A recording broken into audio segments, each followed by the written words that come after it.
how we can bring some order to the chaos. So a lot of the stuff tonight, some of the fun stuff in system. We all wish we were in system more than we are, but you do spend a fair amount of the game in system. And the way I always kind of view volleyball is you're always trying to get better at from two ends. So in one, you're trying to bring more of the game under your control, really getting things kind of dialed in, kind of systematizing and controlling more and more of the game. But then there's almost always going to be that other side of the game that's going to be chaos. And kind of weirdly, the better you get, you actually get more of that in some ways, because the bad teams, you never get into chaos play because you don't get any balls up. You just get ace off the court, you miss serves, you don't dig very many balls. So even when we see the best teams in the world, there's always that element that you can't quite script.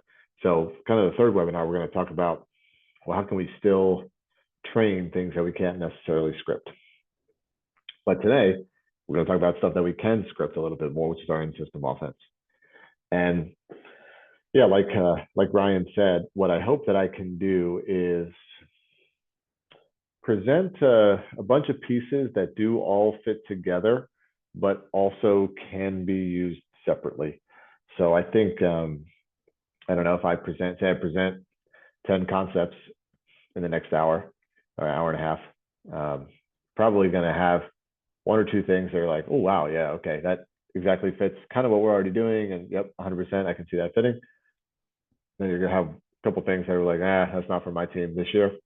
There's probably going to be a bunch in the middle that maybe you have some questions about, something that you've been kind of wondering about, and maybe you want to get a little more clarity on, you want to ask some questions on. So it's okay if not everything here fits for everybody's team this year. But I think between some of the different stuff that I'm going to talk about, everybody will come away here with a couple takeaways. And I think for you as coaches attending here, your goal should be to kind of have two things, two takeaways for you. Is the first thing would be, hey, here's something that like next practice, I can have a quick upgrade for my team. So sometimes as coaches, we get those and oh yeah, okay, I never thought of it like that. And you get like a quick little upgrade. And then like the second thing that you want to be maybe take away from this is there's maybe a piece of the game that I maybe or from offensively that I've kind of shied away from. Maybe I feel like I didn't quite understand that part of offense, or I just wasn't as comfortable teaching or coaching that. And after just 90 minutes, maybe you don't feel perfect at it yet, but okay, now I can feel like I've kind of always shied away from coaching middles, and maybe I've let other coaches in my program coach the middles a little bit more, or I've kind of just let the middles figure it out. But okay, now I feel like I have a little bit more handle on it. Maybe I'm not coming in next practice and running everything around my middles, but I can now see myself as a coach. I can start filling in that gap, or it could be for setting. So for a lot of coaches, setting is a position where some of us feel like if we weren't a setter, that we can't coach setting. And one of the things that I'm going to say is, if you had to be better than your players in order to coach them, I would have, my coaching career would have been cut short a long time ago. I was a fine player, I was okay, but I wasn't a national team player. I certainly wasn't getting to the Olympics wearing the jersey. But I had a chance to go to an Olympics as a member of a coaching staff. And that goes up and down the scale. So we can, whether it's an overall level of play or whether it's positional, if you were a setter, you can still coach middles and outsides. If you are an outside hitter, you can still coach setters, and so on and so forth. We all know if you were a libero, you can definitely coach the blockers, right? That's every libero's dream, is to give the blockers instruction in front of them, right? Okay, but we'll stick to a little bit more to the offensive side tonight. So, and one kind of last disclaimer before I kind of get into this. I like to share a lot of different video, and I like to share video of the same concept being done by teams at varieties of levels. So this is always something that's most compelling to me. If I see an aspect of the game that can be done, you just watch one successful team, sometimes it's hard to know, is this why this team is good, or are they good in spite of this offensive system? Or yeah, they'd be good at any offensive system because here's the other pieces that they have in their toolkit. As a team, there's all these things that make you good at volleyball. But when I see a concept that teams having success with who have never talked to each other, right? If I see Brazil and Serbia doing the same thing, that tells me that there's a trend there.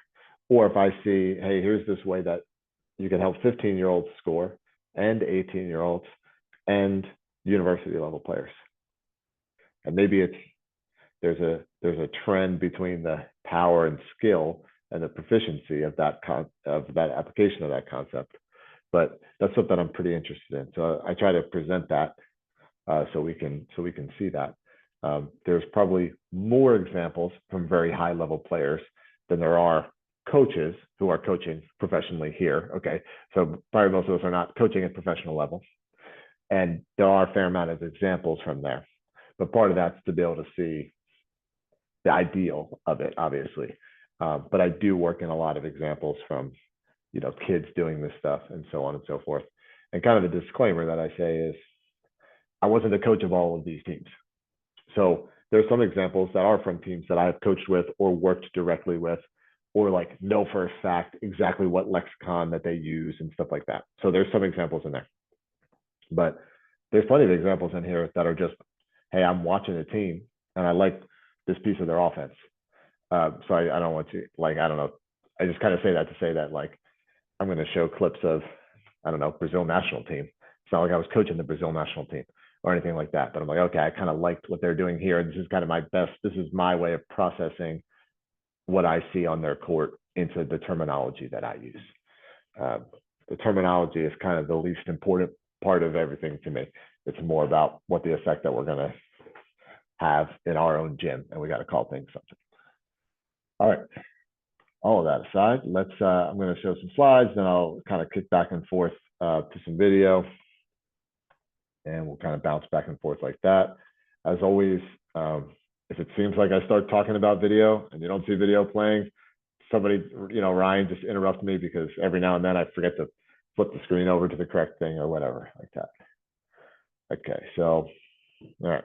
So everybody's seeing my slides here. Close presentation offensive concepts, because we're going to try to hit kind of a bunch of different concepts that, like I said, can be used separately, but also can fit into a larger package. And the big thing that I like, and I urge players to start thinking about, is at a certain point, we need to go from hitting the ball to running an offense. And at a certain point, volleyball goes from a loosely connected series of skills being executed to 6 players in a cohesive unit.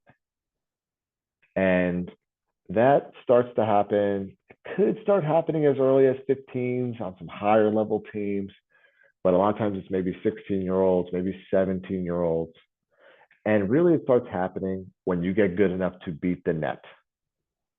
Because at a certain level of volleyball, which a lot of kids are at that level, you're not really playing against the other team so much as both teams are playing against the net. And at a certain point, now we start being able to serve 80 to 90% inconsistently. We start having our hitting errors being under, say, 20% or 15%. So now we can beat the net. Now, how the heck do we beat the other team? So that's what we're going to talk about a little bit in this presentation. So as we're going here, okay. This sounds kind of silly, but I think we need to start with the fact of our goal of offense is to score a point. Again, it sounds silly, but sometimes our players, even players that are pretty good, they don't always think about it like that. They think my goal is to execute the skills as done by the correct technique by the coaches that I've been taught. But the ref has never blown the whistle and said, hey, 1 point, nice technique. So it only matters such that we score a point. And actually, sometimes I just, I started kind of saying this in the last couple of presentations that I've done for this, because it kind of struck me while I was watching the Olympics. And hey, we all watch the Olympics, and Hey, of course, volleyball, probably for all of us, one of our favorites. You know, we love watching the volleyball. But you know, you watch swim. You know, I don't pay attention to swimming until the Olympics, and then you know I'm all interested in swimming and all that. And then gymnastics is a sport that a lot of us probably watch on the Olympics, right? Okay, we see the gymnasts are doing all this, and every before every gymnast goes, all I hear, you know, the announcers talking about is like the degree of difficulty. Hey, their routine, they I don't know that much about gymnastics, but you know, they submit their routine ahead of time and it's got the degree of difficulty in it. If you do all the things, here's your maximum score.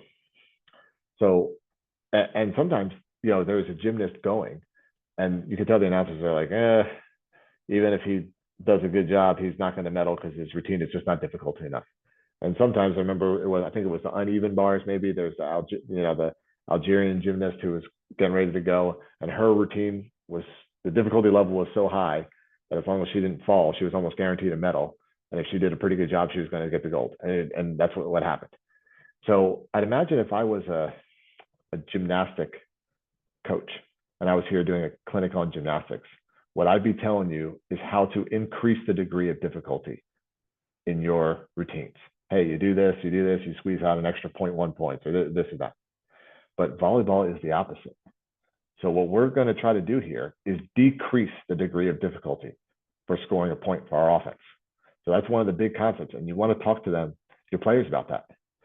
We would love to pick up some easy points because it's not easy to win volleyball games. And the other teams that we're playing, we plan on playing some good teams. We plan on being a good team. So we're going to play other good teams. So we're highly interested, not just in displaying our skill. Of course, in practice, we're building that up. It takes time. We're working on our passing. We're working on our hitting technique. Okay. But we don't go to the volleyball competition, to the tournament, to display skill. We go there to win games as a team. And therefore, what are the things that we can do to decrease the degree of difficulty? Which the other way to think about that is what makes us harder to defend. So we're trying to decrease the degree of difficulty on our offense by increasing the degree of difficulty on our defense. Okay, so kind of continue with what we're talking about. Here's some terminology that I use, and I kind of say, here's the highest percentage offensive plays. And now, you know what? I'm sorry, I always do this because on Zoom, but when I want to show the video clip, I got to flip it over to do the little optimize for video thing. I'm a better volleyball coach than I am a Zoom jockey, unfortunately. Hopefully. All right. So we'll do the optimize for video share. There we go. All right. So here's how I term these things. We'll kind of show them and then we'll talk about it.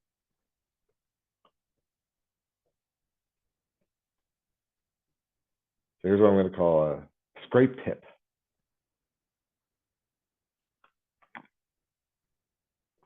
Ball's going to be tipped at a really difficult angle. Of course, spiking on an open net, I don't necessarily mean that there's no blocker, but just can we approach and set the ball such that the blocker's got a really difficult time getting in front of a hitter and the hitter can hit the ball down. It can happen at high levels, it can happen for kids.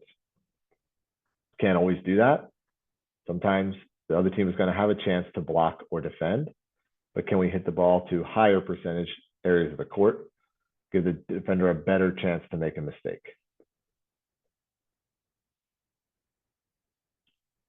You got to use the block. Sometimes like a very direct tactical way of using the block, and sometimes swinging to a good spot and catching the block on the way out. And then we have some more deliberate off speed that's not a guaranteed swing, but putting in some difficult spots, kind of the center of the court, we'll call it the pot, and just the campfire, the donut. So we see a professional do it and we see a kid doing it. All right. So flip back to the slides. So those are some of the terms that I'm using for some of this stuff. And as volleyball coaches, sometimes we talk about volleyball IQ. what is volleyball IQ? We all want players that have a high volleyball IQ. And I guess if I, when I, hey, what does volleyball IQ mean to you? What does volleyball IQ mean to you? I ask coaches about that. Kind of, if I could kind of summarize the most, common definition of that is making the right play at the right time. So if we're offensive players, tipping the ball is not necessarily a high IQ or low IQ play. Tipping the ball when the tip is open is a high IQ play. Swinging hard and down is not necessarily a high IQ or low IQ play. Swinging hard and down into the heart of a double block is a low IQ play. Swinging hard and down when you have a clear seam, when you have an open path, that is a high volleyball IQ. So it's not that, less that this is the right play or the wrong play. It's the right play or the wrong play given the situation. And if we could teach players to identify what the situations are, we're going to raise their volleyball IQ. So now, kind of having said that, let me show a few of these plays again in this video sequence here. So flip back to the video. Okay, so let's kind of look at this first example here. Okay, here's a hitter, and he's got an in-system ball, and he's one-on-one. So would it be a bad decision to go swing hard? Nah, it wouldn't necessarily be a bad decision. But he kind of identifies that this blocker really starts overplaying to the cross court. Really, the blocker's one-on-one, so he's got to make a move. He really sells out for this cross court play. And actually, the even easier way for this guy to score the point is just kind of nudge this ball just barely over the net. It drops straight down. Almost impossible for a defender to get that. And that's actually why I put some of these particular off-speed shots as actually the number one in offensive efficiency. And if any of you kind of do, sometimes you play, hey, okay, we'll play back row 3-on-3. You usually have some rule. Hey, no tips from in front of the 3-meter line to in front of the 3-meter line, because you only have 3 defenders with no blocks. It's almost impossible to do it. But sometimes, even when there is blockers, they allow you to do that. Here's another example. Sometimes you see 2 blockers up on a middle, this kind of lateral tip. That when that gets very difficult for a defender to do. Could she swing at that? Yeah. Hey, 2 blockers up, you can still turn it the other way. You can go off the hands. You can do stuff. But sometimes that's the high IQ play. This would have not been the high IQ play if this left side blocker wasn't double blocking her. If she only had 1 blocker on you, this would now not be a smart play. Because against, just that middle blocker who wasn't even fronting her, the smart play would have been to just swing away. Okay, so again, it's not necessarily the right or the wrong play. It's the situation. Here, and again, okay, spike open net doesn't mean that there's no blocker attempting, but it's just, can we create some approach angles that now we make ourselves difficult to block? This hitter has kind of gotten a half a step on that blocker. So if this ball stays in that gap to the blocker's left, the hitter is probably going to be able to beat the blocker to it. And that's a very good blocker making a pretty good block move, but you can't quite get there. Now here we have hitters who aren't quite as good and blockers who aren't quite as good. Same deal.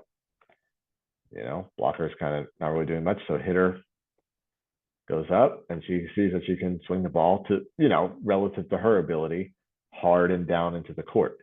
This would not be a high IQ play against a good solid double block that was right in front of her.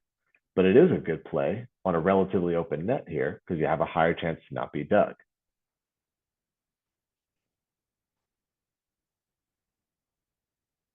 In a situation like this, again, we're going to see a club kid going up. Okay, you can reasonably expect a good double block because it's a relatively out of system ball, a high set. If she tried to swing hard and down, that would be the low IQ play. Instead, she's going to kind of go 80% power towards a corner. In this case, it scores, but it obviously had a chance to be dug.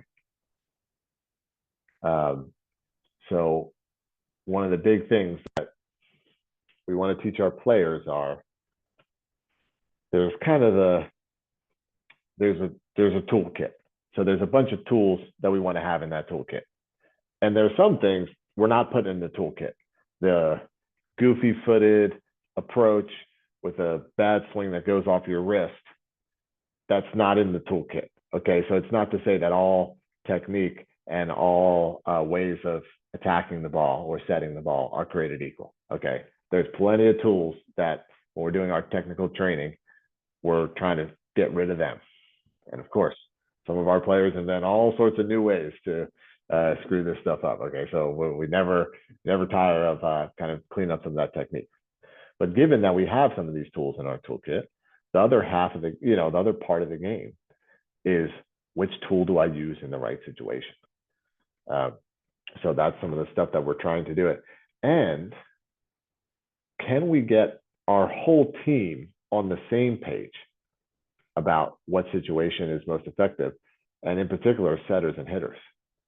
If the setter can understand the game situation and how the other team is defending us, they can set a ball in such a way to naturally lead a hitter into using a maximally effective tool. So let's start unpacking that concept, because this is going to be an important one for us to understand as coaches and to help teach our players to understand.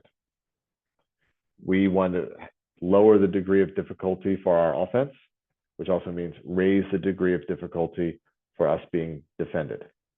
The good thing is we know a lot about how they're going to defend us before the game even starts. This is the thing about volleyball. There's not that many ways to play volleyball defense. Okay, the other team is going to have 6 players on the court. 3 of them are going to be in the front row. 3 of them are going to be in the back row. So when we have and I'm going to kind of scan through this. Okay, here we go. Okay, we'll come back to that.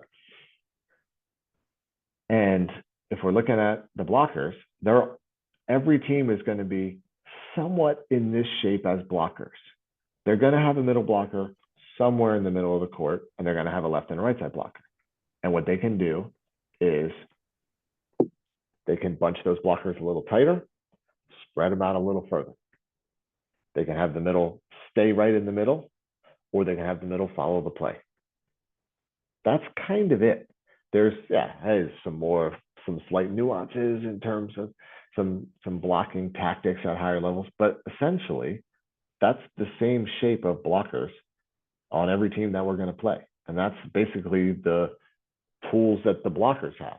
And likewise for defenders, every team is essentially going to have a zone 6 player who's further back than the zone 1 and 5 defenders in this kind of triangle shape.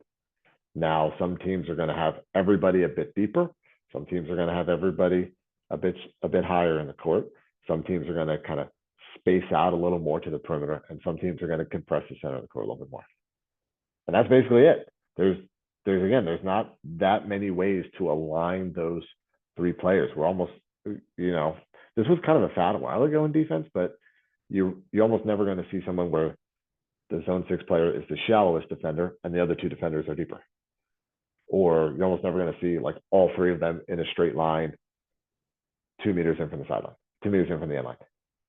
They just almost never, so we want to tell our players, we know a lot about how we're going to be defended before the play starts. And we also know the most common adjustments, because there's only so many ways that you can adjust your blockers and your defenders. And creating a common language on your team for how you identify that. So on my team, if I say the middle is fronting, they will all know what that means. If I say the wing blockers are pinching, they all know what that means. And they would know, hey, that's the adjustment they're going to make. So therefore, what plays start to open up for us. One of the biggest things about defense is in order to get something, you have to give something up. So in order for the other team to strongly defend one area of the court, or the net, they have to make another area weaker.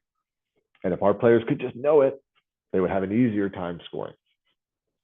Okay, so as we're unpacking a few more of these things, flip back a few slides.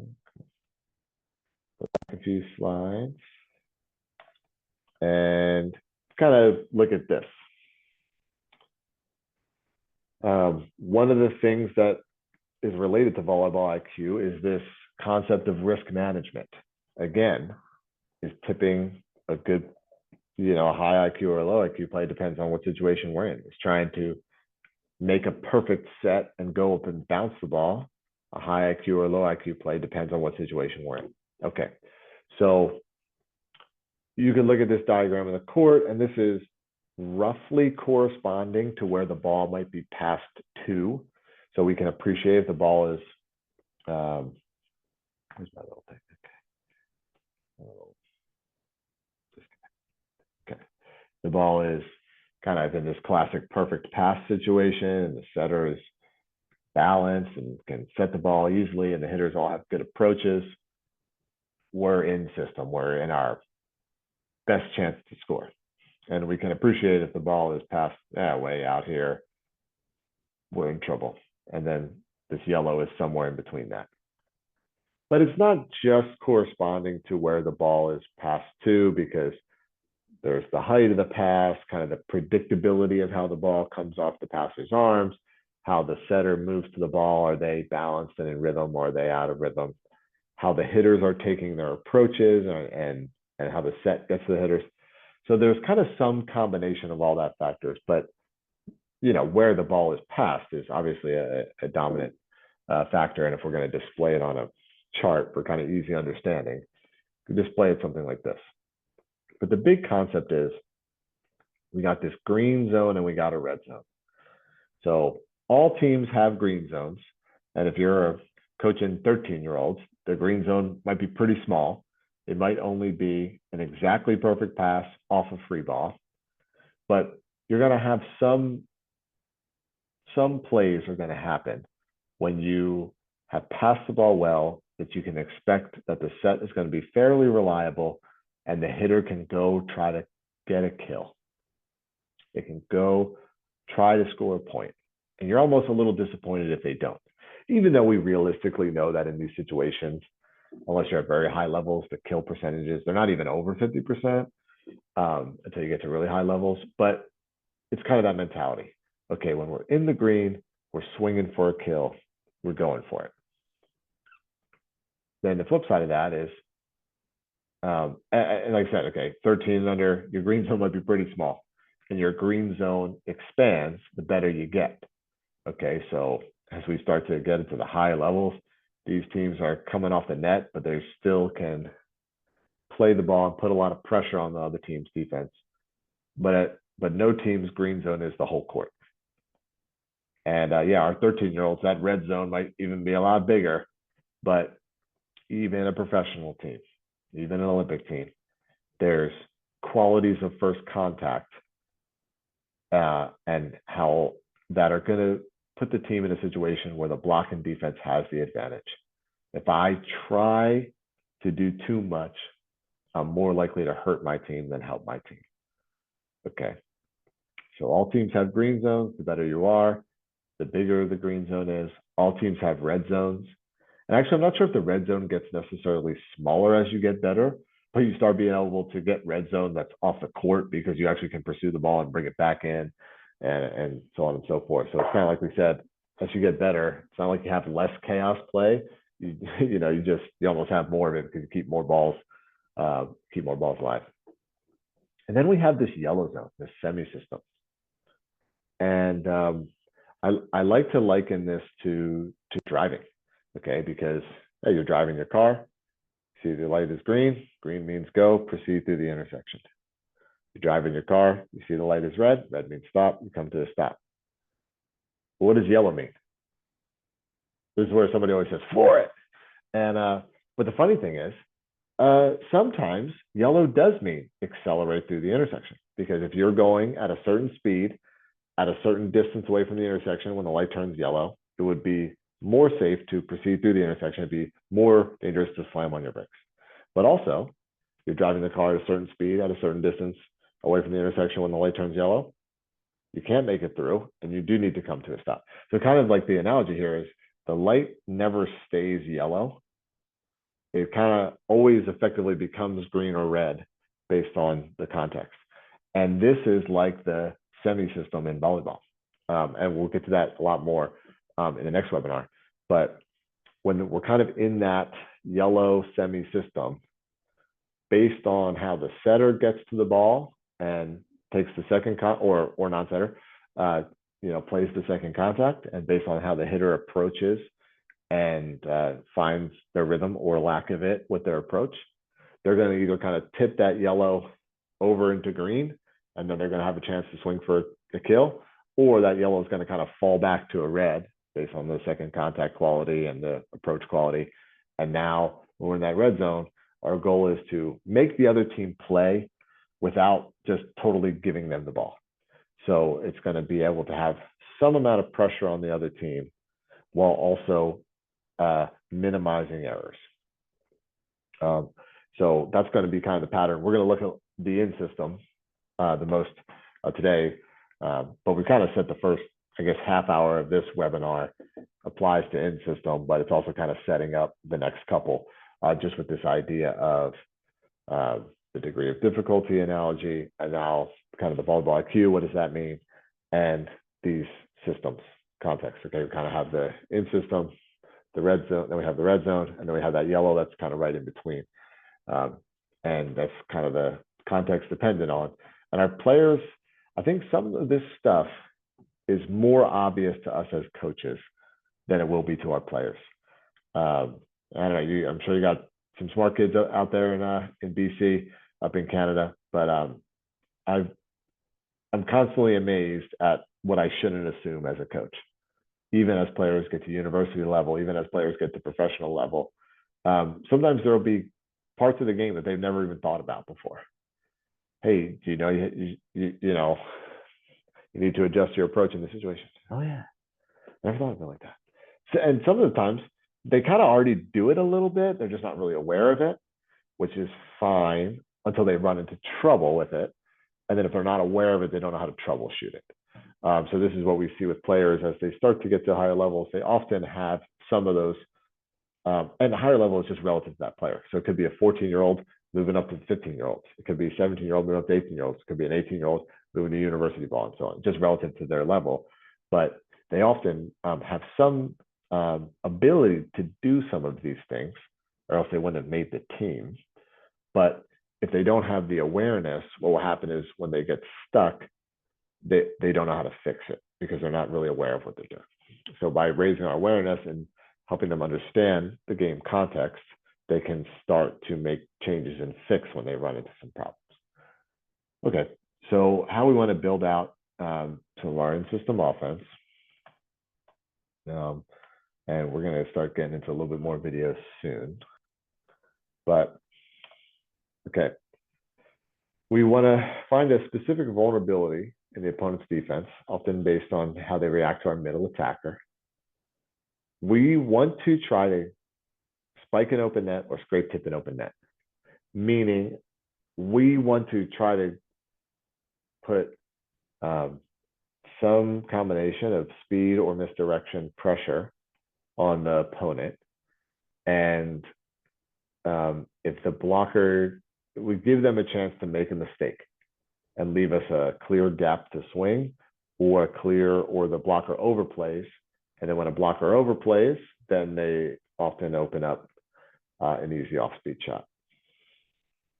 And we want to keep the hitters in rhythm. When we're in system, the tempo and rhythm is actually even a little more important than the location.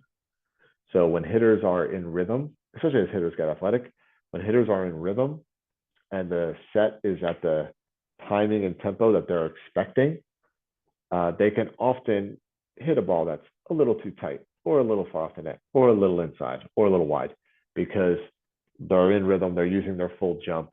We'll talk about some of the mechanics for hitters as they increase their window, but the tempo and rhythm is most important. Location is still important. And then sometimes we say the first priority is to make the right set. And then the second priority is to make the set right. So sometimes setters, especially young setters, and when you have hitters giving feedback too, it's 4 inches higher and just a little teeny bit off the net, and this and that. And sometimes it's you can chase your tail, whereas setters need to find a sense of the rhythm and the tempo and trajectory, and that takes some time and training. Especially if any of you are kind of coaching in that 16-year-old age range, a lot of times when you can start doing this, and having setters learn how to not have the hitter be their setting coach, but to get a feel for the rhythm, and to, most importantly, rather than dissecting whether their set was 4 inches too tight or too far off the net, to be able to set a ball and see what the hitter looked like as they were hitting the ball, and be able to say, hey, was that hitter in rhythm? Or did you see that the set was too fast or the hitter was late? And this is part of our process as coach. And they couldn't get to their full jump, and they kind of had to shorten everything up and chop at the ball. Most young setters cannot see this. Or they set the ball, was the hitter in rhythm? Or did you see how they had to hang in the air and they had to kind of hit the ball on the way down? Again, most young setters are not going to see that. So if all their attention is on whether the ball was, 4 inches too tight, 4 inches too far off the net, they don't necessarily see the rhythm of the play. And that can be a limiting mechanic for some setters, whereas the setters who start figuring that out at an early age, they get better. Okay. I have some terminology here. It's not important what terminology you use. So I'm going to kind of skip past that. The main thing I want to talk about is this idea of gaps, because I'm going to start talking about some ideas for your middle attack. And we're going to be heavily focused on this idea of trying to exploit gaps. So I use these numbers 1 through 8. And what I'm really interested in is these 4 and 5 gaps. And the reason I number like this is because to me, trying to attack the inside of the right side blocker is a little bit different than trying to attack the outside of the middle blocker. I think that there's some important differences in it. So that's why I number these like this, 1 through 8, because they correspond to the gaps around players. It's not necessarily dividing the net up exactly evenly. But we're going to be really interested in this 4 and 5 gap, which is going to be just on the outside of to the right arm of a middle blocker, or just outside the left arm of a middle blocker.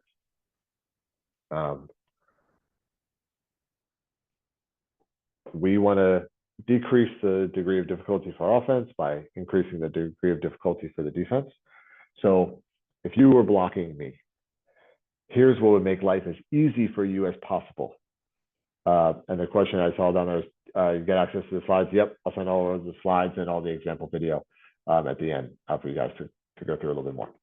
If I want to make life as easy for you blocking me, I would start my approach right in front of you. I'd approach right towards you. I had the ball set right in front of you. That makes life as easy as possible for you as blocker. Now I can still go get a kill.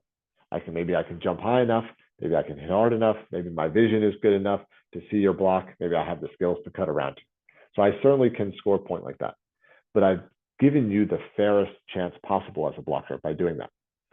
So if we kind of think about what are the opposite of all of that, would be, I'm going to start my approach not in front of you, and I'm going to approach at an angle, so I end up not in front of you, and then the ball is going to be set in one of these gaps.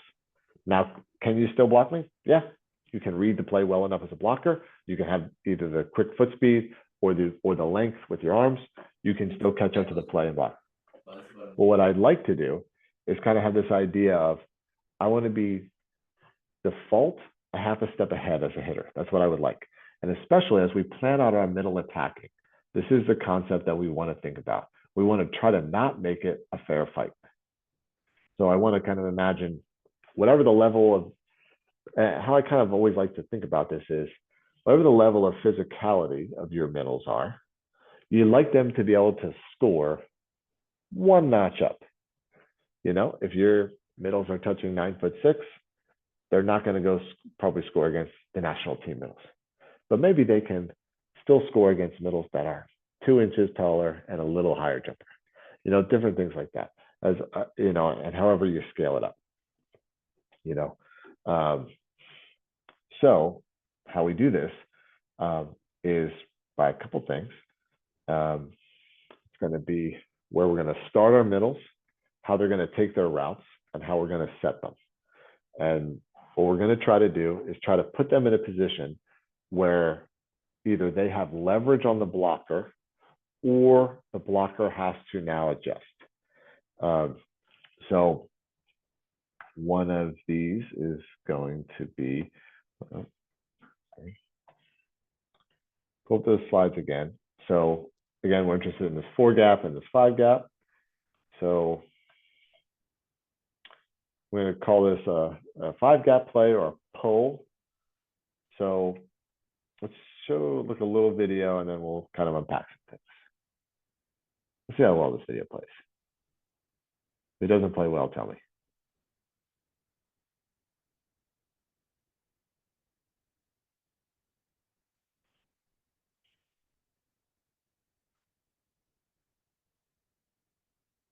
Okay. So and when we talk about middle attacking, we have where you start your approach, the angle that you take your approach, where you're set. And then there's kind of 2 other things that you can apply the same concept, but these can vary a lot depending on your personnel. And so the number one thing is the tempo. So we'll unpack that as we go. So that's a common question. Hey, how fast or how high or how low do you want to run your middles? And I think maybe an answer that I usually have for that maybe surprises some people is I don't have a strong preference on it. And I'll share some of the pros and cons of faster versus slower as we go. But I want to start with the idea of the ball that we want to hit. And then what we'll start talking about is, okay, in order to attack certain parts of the block and defense, and based on who we have, how fast do we want to set it? And then the other thing is going to be, do we run our middles as fixed point or floating sets? Meaning fixed point, meaning the middle is going to a specific spot and the setter sets that spot, or that'd be a fixed point, or a floating or relative set, meaning the middle goes somewhere relative to the setter. So that could be right at the setter. So that would be a pretty common play, right to the center, or some relative distance away, arm's length away, 3 feet away, 5 feet away. Okay, and if the setter moves, the middle moves with them. There's some pros and cons to both of those. I'm going to show a little bit of both. In my experience with volleyball, the most common middle attack that is run in like all of volleyball would be kind of like a fixed point, called a 2-ball in the States. Do you call it a 2-ball in Canada? Like a right in the center of the court, a little higher than the antenna. Do you call it a 2-ball? Yeah, like a 52, we'd call it. Yeah, or Yeah, maybe something like that. your ball. Yeah. Okay, so that's like a pretty common one. And then probably more common, especially as teams get a little higher level, is a floating point set that's faster, like a 1-ball, a quick, classic front quick that's following the setter. Those would be the 2 most common. And then you have all these other variety of routes. I guess one thing that I'll kind of say right away is I'm going to show some fixed point concepts that might be helpful for a lot of teams. A lot of teams are trying to solve a puzzle with their middles. And the puzzle is on many of your teams, your middle is not your strongest attacker. So there's probably a few teams for you coaches here that your middle, like in a hitting lines, your middle is the best. And my guess is the majority of you, it's probably a left side attacker. maybe a right side attacker, but probably if we just took a poll, hey, who does everybody love to watch in hitting lines? You probably have an outside win that contest at your team. And if it's a middle, there's probably some interest in moving her to the outside. That's what tends to be in modern volleyball. As that happens a lot. A lot of times the best arms are on the left. So what we're trying to do is have a reason to set these mills. That sounds kind of weird. I mean, for some of you, like, oh yeah, I have no idea. And then when we talk about tempo, this is going to be one of the differences. So A, I want to have that. And then B, I'd like to have my middle impact the other team in a way that's slightly beyond her or his capabilities. And some fixed point concepts for everybody short of like elite levels, there starts to be some interaction with back row attacking that can't happen. Not all of the back row options are there if you're running purely fixed point. And as hitters get super dynamic, they can get into some gaps and hit into some gaps almost regardless of where they are on the court, and they're and then some of the setting becomes a little easier. So, but for a lot of teams, I'm guessing a lot of the teams here where you're coaching players that are good, but not professional level players, some fixed point concepts are pretty valuable. So let's look at a couple of these things in some of these teaching points. So I always talk to middles about base camp. You know, you climb Mount Everest, and I mean, I don't know, but I heard people do it. Okay, and you can't just like start climbing Mount Everest. There's like only some very specific ways that you, and some trails and some routes that you can go up, and certain routes at certain times. And there's this idea of like base camp. Okay, you go to the base camp, and then that's, you check the weather and the conditions are right, you make your ascent to the summit. So a lot of your middles, they're like climbers who just walked up to Mount Everest and started climbing. So they start their approach from all sorts of crazy spots, and who knows where they're going to end up. But so we want to define where we want a middle to start. So I call this base camp 3 here. This is drawn to scale, this little Excel diagram here.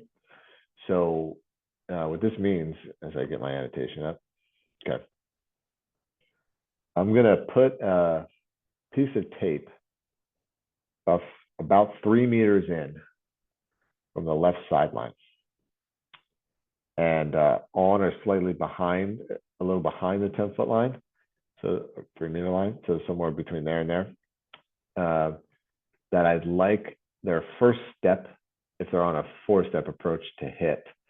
And if you think about more of a 3-step, then they're going to start on that, because then their first step of a 3-step approach would be in front of that. Basically, their right foot is going to hit that mark. And what this is going to allow us to do is have an approach that crosses the face of the middle blocker. So they're here with the right, they're here with the left step is going to be on one side of the middle blocker, and then their right left is going to be on the other side. So this idea of crossing the face of the middle blocker is pretty important. So if I want to do that, where I start becomes important. If I start too straight on, I don't get that crossing the face effect. If I start too far over to the left, I'm too far away. I have my base camp, I want to cross the face, and the setter is going to pull the hitter, so I call it a pull the hitter into this cone right here. The middle is going to try to spike to the sideline, not the end line.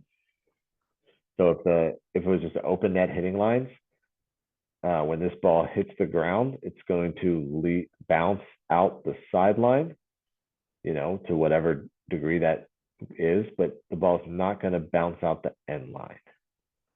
So if we kind of put these things together, we want to beat the blocker to the gap and beat the digger to the sideline.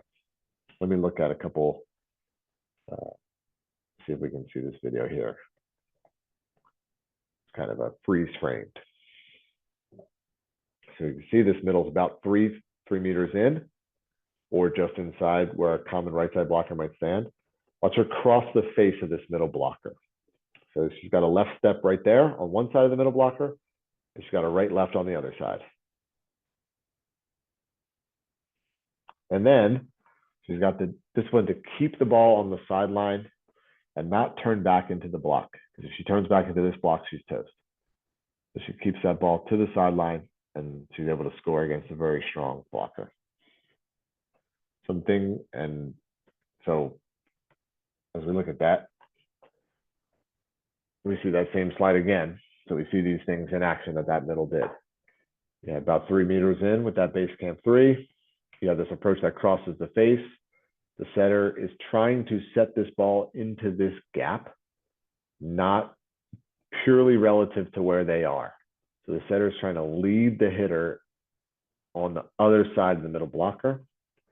And that middle is going to try to beat the blocker to the gap, beat the digger to the sideline. There's a few things that kind of all unpack, and I spent a lot of time talking about some of this middle attacking stuff because it's going to inform everything else that we're going to do. Because there's a few things. Blockers, the straighter on your swing is, the more chance that ball has to be blocked back in the court. It's kind of an obvious statement, but a lot of players don't think about this. So if I'm a middle hitter, the center, just for all players, the center of the court, that's your safety. Like, you know, you're not going to make an error. So a lot of balls get hit into the center of the court. But as hitters hit that ball, you could see, and as blockers try to block them, you could see on that kind of freeze frame, if she had brought that ball back into the center of the court, the way that ball would have been able to bounce off the blocker has a strong chance of being blocked down into the court. But if she's swinging and the ball is going to leave the sideline, even if the blocker touches the ball, they might be able to get across and block that ball down. But there's a really good chance that that ball, even if it's touched, would get blocked out the sideline. So in those situations, we call that leverage. So we call that a middle hitter having leverage on a middle blocker, meaning the blocker, even if she's able to touch the ball, it's very difficult to keep that block touch back in the court. So as long as the hitter doesn't give up that leverage, they almost hope the blocker touches it because it's very unlikely to be a quality block touch. This happens by accident. Our right side blockers probably give the outside hitter leverage plenty of times when they had bad blocking footwork and they're super late and drifting out. It's almost like you would have rather they not jumped at all, right? Because maybe you would have a chance to dig it. But that reaching, drifting blocker just ends up pushing the ball out of bounds. So we want to try to create that with our middle attacker. So what we're actually using is this fixed point concept where the setter is not just setting based on where she is, she's trying to lead the ball into that gap. And you can do it with a floating route. And as I said, at elite levels, that's kind of how they end up doing it because the hitters can jump more and they have kind of like, they can really get open in the air and find a way to get the ball into these gaps more. But for a lot of teams, again, even up to pretty good level, like even university level player, you know what I mean? So it's not just like, I'm talking about for 14 under here, but for a lot of teams, using a fixed point concept where the setter, kind of regardless of where she is, she's going to lead the ball or he's going to lead the ball into that gap, works really well on creating some leverage and giving now also in addition to leverage on the blocker, putting defenders in a spot where these digs are difficult because balls dug by the zone 6 player are dug at a higher percentage and also transitioned at a higher percentage. It's not necessarily that the zone 6 player is a better defender, but just when you make a dig in the center of the court, it is easier to keep the dig in the center of the court and therefore set and transition out of it. Whereas balls that are dug close to the sideline, so even like balls that are dug by a zone 5 player, if they're dug by a zone 5 player moving into the court, it's easier for them to keep that ball into the court. But when they have to move towards the sideline to dig the ball, yeah, they can still, I mean, it happens plenty of times, but they're more likely to leave that dig over closer to the sideline. It's harder to transition and all that. So these are effects that matter, because even if a lot of you are coaching kind of juniors level here, so you're coaching 14-year-olds, 16-year-olds, 18-year-olds, like you said, half of the balls are continues, at least. So there's going to be some amount of kill, some amount of errors. And we have some control over those continues. So the ball is going to be kept in play. Did we give them a ball that they have a strong chance to transition and score against us? Or are we kind of creating situations where even when they dig our middles, we're getting easy balls back. We're getting free balls. We're getting tips and rolls back. Okay. So let me show a couple. Oops. Okay. So a little bit about how we're going. You'll see it now as a setter's on the move a little bit, because when you watch those previous clips, to me, sometimes they kind of just look like, okay, that's just a one ball with the hitter taking a certain route.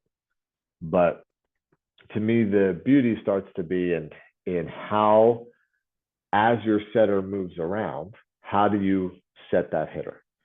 And what you find, when I find is 80 to 90% of teams that do this well, it's just having a good setter and some good hitters that work together for a long time. And to me, that's tough to rely on. What I'd like to do is speed that process up a little bit. So I want good setters and I want good hitters. I want them working together. And I'd like to give them a framework where they can start solving some of these problems faster. So when the ball comes off the net, we're going to get to the cone and set to the cone. Hitter gets to that cone, setter sets to it. See some examples.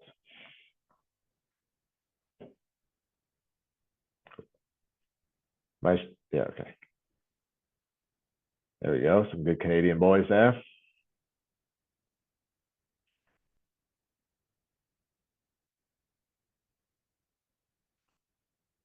Okay, so there we see essentially the same play at kind of three, again, kind of declining levels of physicality there, right? Okay, so we got some high-level guys here. And we can see this play developing here. Even for high-level guys, this type of pass often just results in a back set. And you can see the left side blocker on the opposing team is already kind of starting to figure out that the ball's going back. The middle blocker's got his hands down. He's not necessarily expecting the middle. And a lot of middles, this is a hard play for a lot of teams to figure out. Okay, I was planning on going right at the setter, but now how do I space? Do I still come 3 meters off, or do I start to space off away some amount based on how far the setter comes off the net? That's all pretty difficult. This is one of the real advantages to having a bit of a fixed point concept. If the setter just knows he's going to try to lead the hitter into that gap, and the hitter is going to try to get into that gap, then you can start kind of doing stuff like that, finding that hitter from some of these places and going, taking a big rip at it. And we can see almost the same exact play here, right? A little bit off the net. And the setter and the hitter, they almost change places. The hitter almost goes underneath the setter. And you can see the setter is going to kind of pivot in the air a little bit, turn and find that hitter. And now this is a really easy ball for her to hit hard, because she basically can just keep her same approach. And so now she can she's not worrying about making all these adjustments and bringing the pass. She can just take that approach into that gap, take a big jump, take a big swing. And then we see it here with some club kids, kind of same thing. Setters backpedal a little bit, kind of flips it into that gap. And we see how this hitter's got leverage on this blocker, because this blocker's here. And this blocker, this is what a lot of club kids will do. She tries to follow with her feet, and then she's late. Whereas if you had just set that hitter kind of straight in the center of the court, she's got a better chance to be blocked. Okay, as the setter moves forward just a little bit, this just looks like straight on top of the setter. And now you're going to end up with these sets that are going to be right in front of the blocker. So now the hitter just has to be mindful of that based on where you are, and kind of cut the ball to the sideline a little bit more. So again, hitters have to do this, and kind of, this is just one of the realities, is you're not always going to get your open lane. And a lot of times I actually like, this is a situation where I like to not set the middle.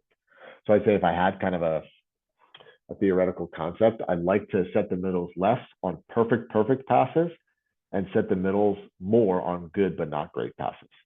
A lot of times that perfect pass, if you just set a nice tempo ball to left or right side, you're going to get a single block. So a lot of times perfect, I like to go left or right, but then we want to enhance our ability to set the middles on some good but not perfect passes. One thing though that I like to point out here is if we can see this setter here, you kind of almost see this little move that she's making. She almost kind of does this little dodge away or this limbo away. And what we find is good setters are really mindful of not coming into the middles. So in this case, as she had to move forward a little bit, she's trying to, you can see just, first of all, what she's definitely not going to do is like set and move forward. But she's even kind of setting, almost ducking back a little bit.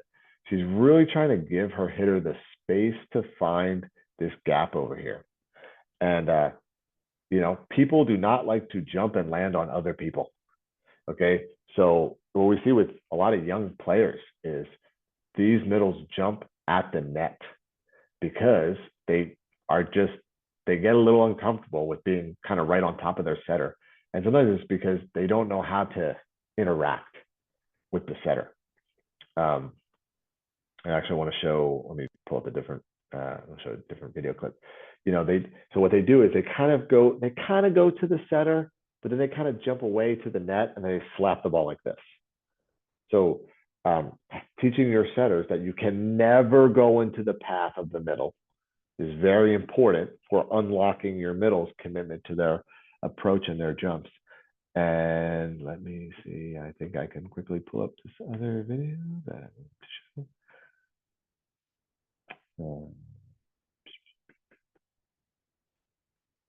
sorry.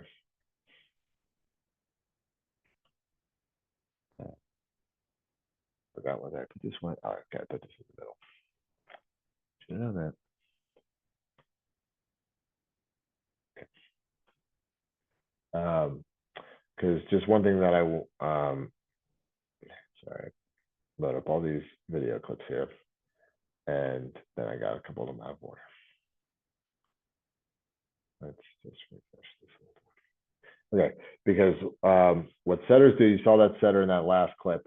She kind of set the ball and kind of ducked back just a little bit. And sometimes even what setters will do is they'll kind of do just a hint of a rotation as they go to set this ball.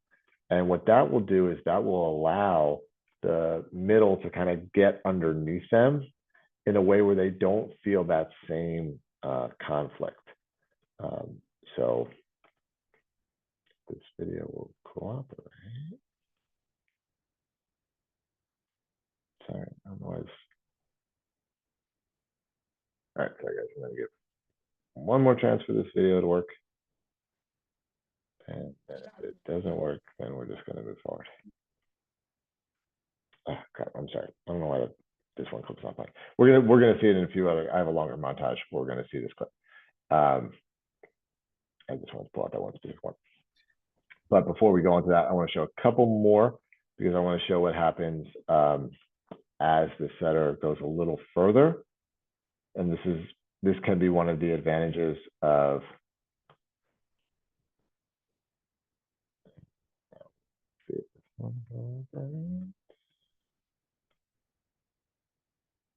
okay, in this video now. All right.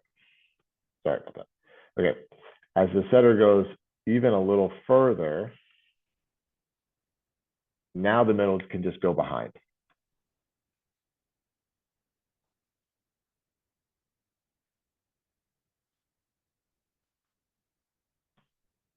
You see that?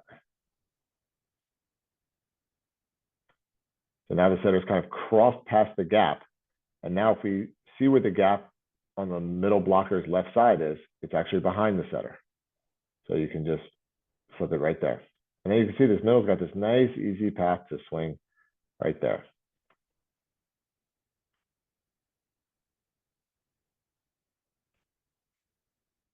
Okay, so as we're kind of unpacking this, this is the advantage of kind of understanding this concept of kind of where we want the middle to end up and the pressure that they want to put on on the other team. And then the setter being aware of that. So for me, I like the setter to try to put the middle in a particular position to score, um, and try to have that rather than, hey, I'm just going to get the ball to the middle, and then the middle has to do all the work themselves. Okay, I spent a whole kind of a lot of time unpacking that. So now I want to show like a bunch of video clips kind of in a row so we can see a few more examples of that. So what I want to show is the flip side of this, which is going to be a push going the other way. So I kind of have this idea of like a pull, which is they're coming from that base camp 3 into the gap to the middle blockers left. So now we're going to run a push where we're going to kind of set up and just kind of on 3 meters in from the right side, and now try to get to the middle blockers right. So let me pull up some of that video. Hey Joe, while you're doing that, just maybe a quick question slash clarity, because you did Yep. mention in the earlier about like the 52, like a little bit of a higher set, because we probably have some teams and coaches that aren't maybe running ones yet. So I'm just going to assume like the same concept applies here for that set. It's just it just gives a bit more time because probably they're not going to have as much help block or bigger blockers anyways, but it still gives that same advantages to the attacker. Yeah, great. So yeah, good. Thanks for bringing back that. I think on tempo, there's kind of two waves to it. As I kind of ballpark it at about 14-year-olds, I usually keep everything at that age, could even be into the 15s and 16s, probably about antenna height, and the hitter is going to be firmly on their left step, ball set, they take the last right left. It's about the timing for that. And I find that the blocking is usually not such a big impact that if they get a double block up, we're like, oh, so worried about it, because a lot of times if they double block up, we're just going to tip around that middle pretty easily anyway. And the hitters can connect on it. But then weirdly, as they get older, I think counterintuitively, the better your middle is, I actually like to set them a little slower. And if they're a little less impactful in the middle, I like to set them faster. Reason being, if you set them a little slower, you can set them more. It's easy to set them a little. You can toss it in there a little bit more. So if you do have a middle who's pretty dominant, I like to keep them a touch slower, because even if they get a little help up on that block, that middle is probably going to still find ways to score, and it makes life easier on your setter to feed that middle a little bit more.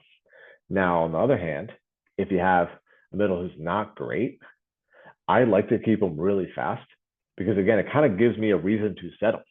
Because if we're going to set a middle a little slow and they're not as good as my outside, I'd rather just set my outside. If we're going to have 1.5 blockers anyway. Whereas sometimes that middle who's not a bad player, but they're kind of a little bit of a, they're not quite as powerful of an arm as your outside. If you keep them fast and they can get into the gap, assuming they're above the net a little bit, they can kind of snap and jam and get that ball down pretty fast in a way that now their block actually has to deal with that a little bit more. So that's kind of how I like to handle the tempo. And then at a certain level, we get to talking about elite level, everything's going to be super fast. So yeah, at a certain level, that middle's going to have to speed back up. But for a lot of 16, 17, 18-year-olds, if you got a nice, real physical middle, keeping them a little like that on the 1.5 tempo allows you to set them a little bit more, especially on these good but not perfect passes. And do you have any thoughts on, I know some teams, even if they run like a fast tempo one in transition, they pop it up a little bit more just for that same idea that like, okay, hey, like this just gives us more chance to hit that middle in transition if we put it a little bit higher. Yeah, for me, it's all about the tempo. Is that for me is very much going to be reliant on your personnel, and kind of the same idea. If I want to set them more and I'm willing to accept a little bit more block up, I'll hang it up a little slower.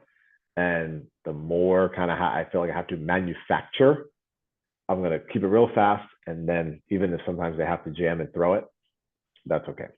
So to me, I'm willing for that to be pretty dependent on personnel. Yeah. We show a few of these pushes going the other way.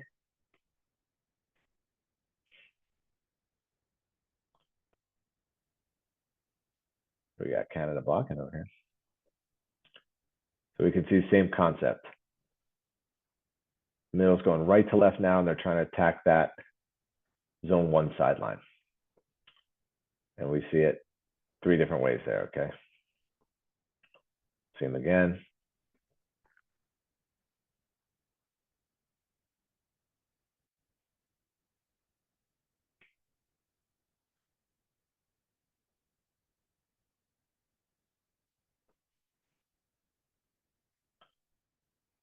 And again, you can kind of run this.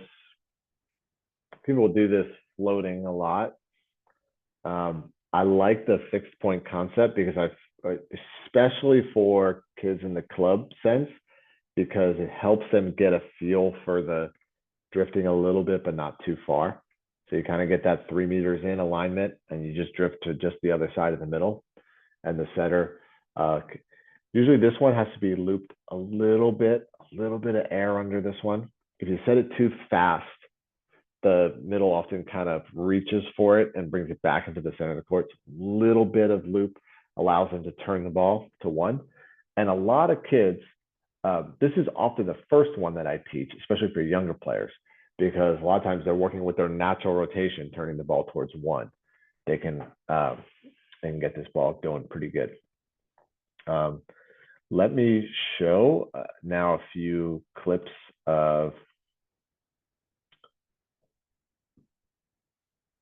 some of the, oh yeah, yes. Okay. I'm going to show a few clips of one particular middle that I coached professionally, because now we can just see a few different examples all in a row. So, okay, here we go. So here's some pulls by this middle.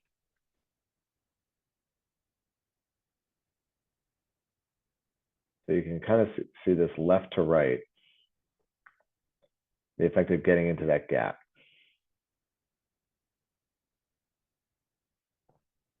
This next one.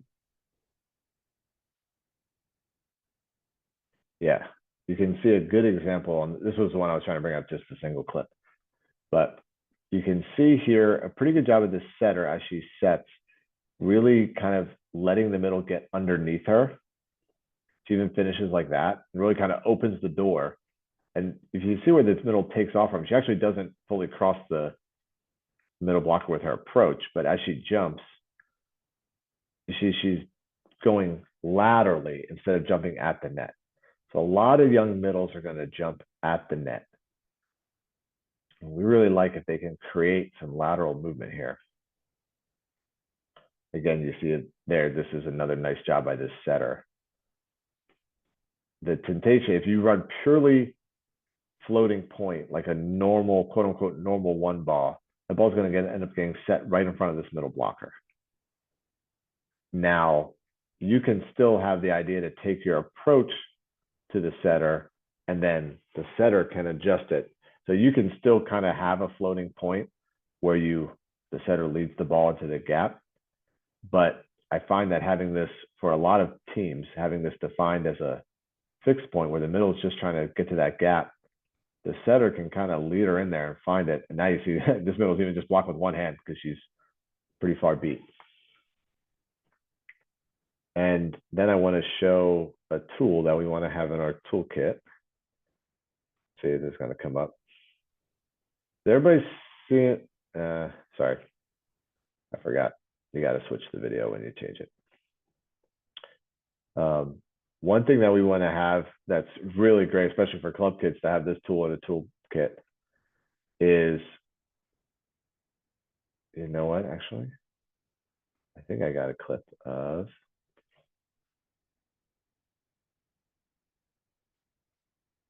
because what you're going to start having is a lot of help from that left side blocker. And then you want to know how to deal with that. And I showed this scrape tip example earlier. And let's see if we have, I'm building this up too much now.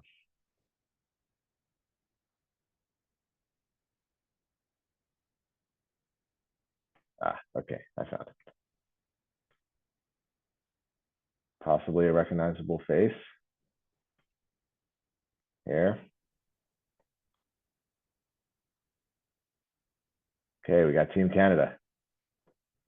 So this is a really nice tool to have in the toolkit here when this left side blocker is hard bunched in and this middle's coming this way. And what I like here, you see on this tip, this ball doesn't really go over the block so much as it goes next to the block. So it kind of goes where the left side blocker would have been. And even against that, it's arguably the best libero in the world. Okay, this ball can still get down because you really move that ball laterally.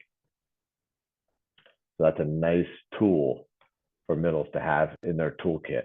And for a lot of young middles, that's a primary scoring option. Just that quick push to the sideline.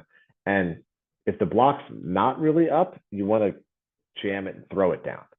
But if the block is up, you got to kind of softly to the side. So a lot of these players, they're going to put the ball up too high. So we don't want to really tip over the block because when it goes over the block, it takes longer to come down. We don't want to kind of push the ball next to the block because then it can get down faster. And then a final tool that you want to have in your toolkit is this idea of a pop. And this is more applicable for higher levels. So at certain levels, middle blockers start to get pretty active and they can start to dive one way or the other. So if we take a look at, for example, this play right here,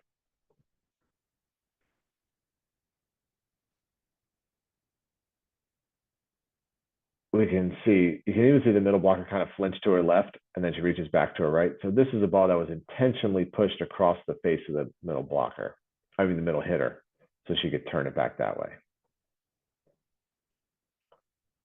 In my experience, most club teams don't need that piece if you're coaching 15, 16-year-old, something like that. So that piece doesn't start to get added until you face some middle blockers that are really big and dynamic and really start reaching laterally into an approach angle. The vast majority of blockers, even into a lot of university ball, they just line up with the ball. And that's kind of the whole point. They're going to line up with the ball, but you're taking your approach angle such that they're beat.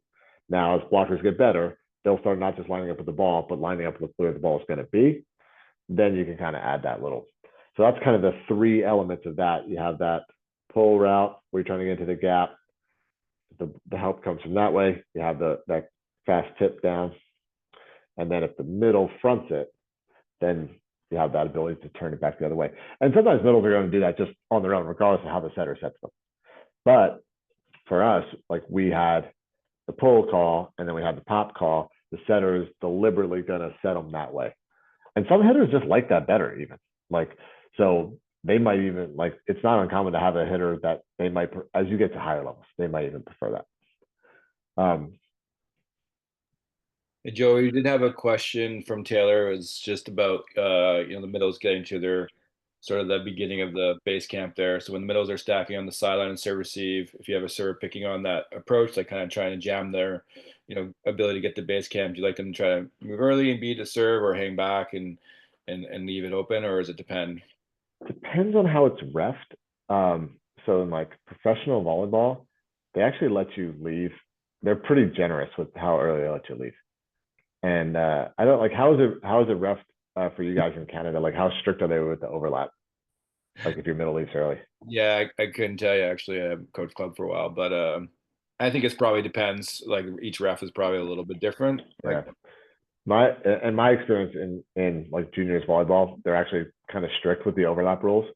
In which case you got to stay to the sideline. You got to let the ball get past, and then you got to go. It's too difficult, in my opinion, for a young kid to stay not overlap and get in front of the and beat the serve without really messing up the passer. At um, at kind of some professional levels, or if the refs are going to let you leave a little early, you can run it. Like I just like them to run it more into the center of the court if they see that sideline pass, so they can get on the other side of the serve. But like kind of the classic setter six, I like the middle to just stay on the sideline and then go. And then actually, you saw in that push example that I shared, you actually can kind of see. Let me pull it up here. And I actually really like what this middle ended up doing here. Let's see if that's coming up.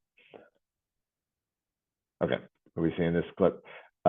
You can actually see she even almost backs out of bounds to let that ball get past. And then she just takes this big run in there. I actually like that. So you can see if I kind of freeze frame as the clip starts, that zone one passer got served and that middle just really got out of the way. And then she's just going to go flying in there. So yeah, that setter six requires training. You know, like every rotation has its nuances, but for a lot of middles, and then what some of them try to solve is by staying up and out of the way, but you don't want to stay up and out of the way because then it's hard for them to get back. So I like them to be well off the net, but just they can get out of the way by moving more to the sideline, but still keeping their depth because then they can usually get in there. I want to show another example here of a few video. Okay, so here's a men's volleyball example. Oops, sorry, I keep forgetting I got to bring up these video clips first.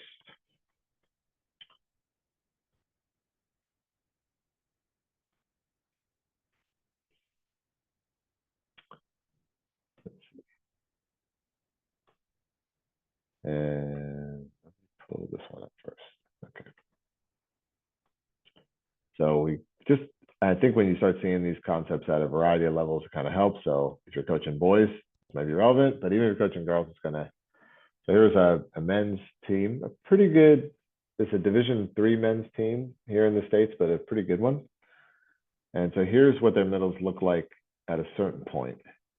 So this is kind of the classic. So I chose a clip where the guy gets a kill deliberately because he kind of does exactly, gives the middle blocker a fair fight, right? He starts like dead in front of the middle blocker. The ball gets set right in front of the middle blocker, and he's got to cut the ball around. And he still scores. So what I mean is you can still score just by having your hitter go up and beat the blocker. But if we see how they started running this stuff later, we can just see how much less of a fair fight this play is. So now you see this guy's holding in base camp 3, left, and having this big right left. Now, man, as long as the setter gets that ball into the gap, that's such an easy kill. Oops, not that one. And now here's an example of that pop. And this guy struggled to really hit it, but you can just see here the setter just kind of sneaks it past him and he just kind of dunks it. So, and again, you can kind of see that middle blocker was kind of ready for that more traditional, or not traditional, but just the pull that they had been running. And then he just kind of comes in there and just dunks it back the other way. And then actually, so this team, they won the championship here, and the championship winning point was kind of that great throw tip. So he's here, he sees the double block coming, and he's the kind of trainer, you see that double block, and you can get the ball, just throw it over to the sideline, just throws it right over there. And that was actually their championship point. So I like that montage because you saw all three tools in that toolkit there. And that's kind of what we want to be teaching our middles. Get a base camp, try to cross into the other side of that middle blocker, setter lead them over there, and then you can hit it. If you have the leverage, you want to have your tip or throw to the sideline. And then at certain levels where you come across and then you turn it back the other way. But for a lot of times in clubs, if you can just hit the sideline and then tip or throw to the sideline, that'll take you a pretty far amount. And the other team starts adjusting to that, then you start opening up your pin hitters. And we unpacked a lot of middle today. And we also spent kind of a half hour on kind of the general intro. So we'll pack for next one, it's like semi-system. We'll probably take the first half hour to talk about in-system for the left and right sides and how they all start working together, in-system middles and left and right sides, and also even some setter attack stuff. how that can all kind of sync up and work together. And then we'll lead that into the semi-system stuff, which we might even kind of re-hit middles because here's how we can get the ball to the middle even on bad passes. But it'll be a lot on, hey, how do we decide, how do we get the outside hitter footwork to be able to stay in rhythm? And how do we kind of make these decisions about, should we set the ball fast? How fast should we set it? When should we just set the ball high? At what point? What different type of passes? Which that's, I mean, that's almost like half the game is going to be kind of in that 2 meters, 2.5 meters to 3.5 meters. It seems like half the game ends up in there. So we'll spend a bunch of time on that. I got time for a few questions if you guys do. But other than that, you also can, if you think of them, email me and stuff like that, and we can cover them on next webinar.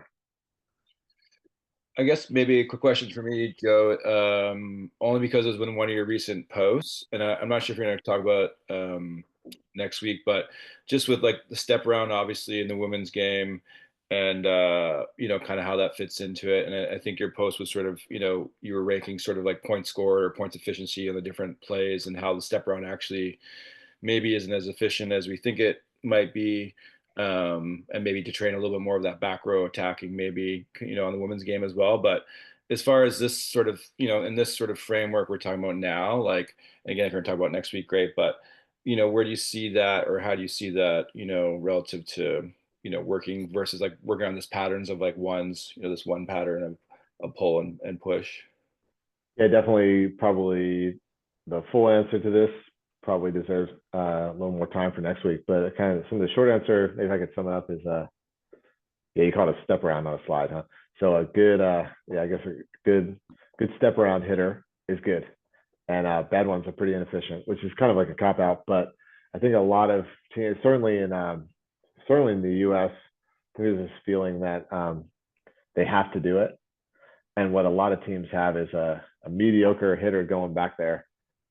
I mean, teams are perfectly content to just leave one blocker over there. And we even saw a little bit of that even in the women's U.S., the recent NCAA championship there. There was a couple, especially like kind of center two, when you have that, when that second middle is in there. And when other teams don't respect that, they just totally leave it one-on-one. I think some of those hitters would actually be better off staying in front, because a middle has to respect like it's pretty hard to deal with that with just your left side. And then it'd be nice if you had the capability to attack it out of the back row.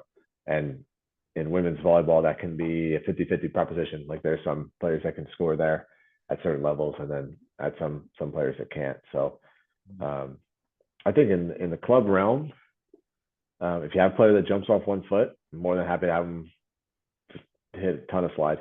And they jump really well off 1 foot, by all means, they can hit behind every time, and your right side can come. And actually, then this push and pull concept can still be the same. So basically, how I set that right side coming in is basically exactly like that push, just give it a little more air because they're coming behind. So I really like that. And if they don't jump well off 1 foot, I'm perfectly happy to have them hit in front of the setter all the time. Because I think even if they bring a left side blocker over, you have these jams, you have these setter dumps going backwards. I think for a lot of times you can score pretty well off that. Right. Question from Allison there. Hey, Allison, how does the push pull affect the big back row, from 6? Like, are you running patterns off of that differently based off of that middle pattern? I don't know if you're going to talk about that next session or not, but. Yeah, so basically when you're going to pull, the pipe is going to go over. And when you're going to push, the pipe is going to come under. So essentially, you're now, the nice thing, if you have a pipe hitting back row option, you're attacking both gaps, because your middle's coming into one gap and then your pipe hitter is trying to be led into the other gap.